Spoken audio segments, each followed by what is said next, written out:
Ray Alleman is a Louisiana-based certified public accountant. So he's a nobody, but in his spare time, he makes these idiotic, moralizing videos where he tells you how to live your life. And he sounds like the Taliban. Like the things he says, I mean, in his mind, and it is partially true that he just took a trip back to 1950, and he's advocating the views of 1950. But he really believes this stuff, and he takes it to heart, and he does sound like the Taliban. So let's go ahead and listen to some of his advice. So here are some of the common things we're going to need to be careful for in raising our daughters. First of all, we're going to talk about dress. Dads, if you are respected by your wife, then you can and should and must demand that your daughters dress with dignity. I have a good book here called Dressing with Dignity by Colleen Hammond. It is a must-read for Catholic mothers. It explains specifically those fashions that are acceptable and unacceptable for girls to wear, and they need to be formed in this from a very young age so that they continue to dress properly throughout as they mature. It also explains how males view females in various modes of dress that women typically won't understand. Dads, if you are a normal man, you do not need a book to tell you when your daughter is wearing something that is unacceptable. You will see it and you will know it and go with it. Demand that your daughter dress right. And I find that when girls have the right training and formation, they will actually want to dress properly because they understand the importance of it. All right, next thing I see a lot is dances. I am astounded that these types of events are still go on at Catholic schools and that Catholic parents will still let their kids attend them. But you put girls in strapless dresses, mix that with alcohol and provocative music and dancing with close physical contact with the boys in the cars alone, driving around in the dark. What do you think's going to happen? Good, clean fun? Yeah, right. Now, sports, very closely related to the mode of dress. It just does not lend itself to a girl's modesty. It'll often put girls on display in revealing clothes and posture. Finally, college. Yes, another knock against college for the girls. But dads, we could do all those things right, properly form our daughters and bring them up in the virtues, and then we send them off to college by themselves at a very vulnerable age around a bunch of other young people of varying moral backgrounds. We know what the guys are after at that age. We need to stop and think, is the loss of our daughter's purity worth them getting a degree they're probably not going to use? That is the Taliban right there. That's the 1950s mentality. There's so many points to bring up about what he said there. So, first of all, the women, you have to dress with dignity. You know what that means? He would like it if you put on a fucking burqa. The Christian version of a burqa. Don't ever show your curves. Don't ever show anything that might attract the opposite sex. You have to be, look totally infertile and totally separated from society. You have to make sure under no circumstance do you actually engage in your humanity.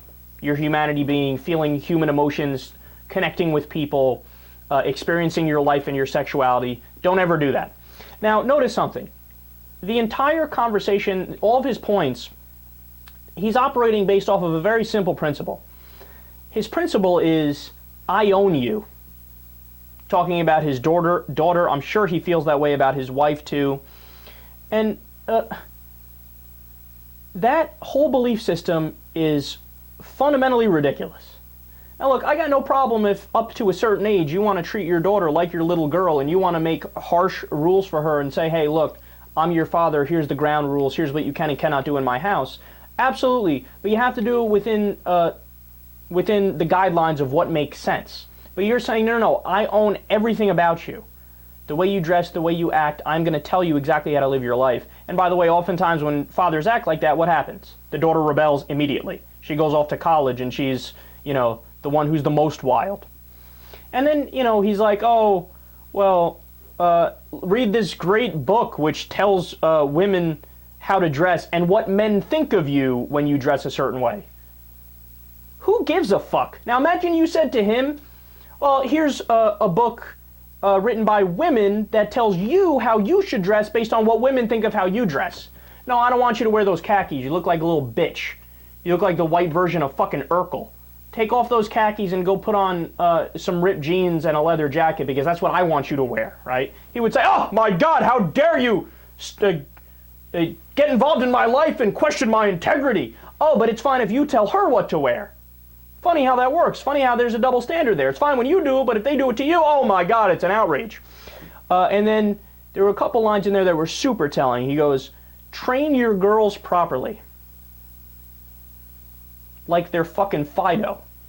Like they're a golden retriever that you take for a walk and they shit on the sidewalk. It's a human being, you dumb shit.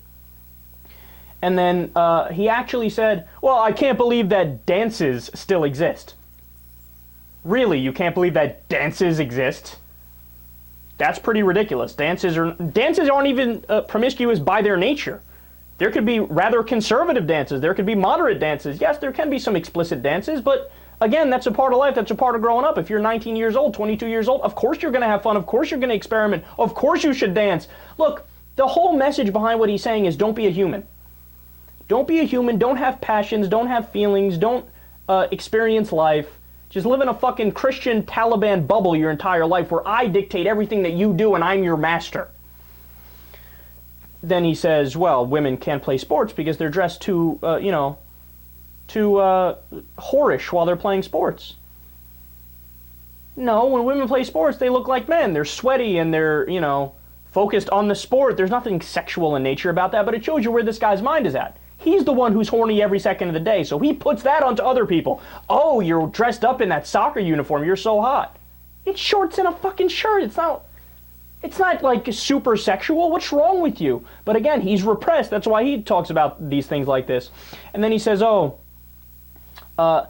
women, they shouldn't, your daughters, you shouldn't send them to college because they're going to be floozies, and then next thing you know, they're going to have a degree and they don't need it anyway.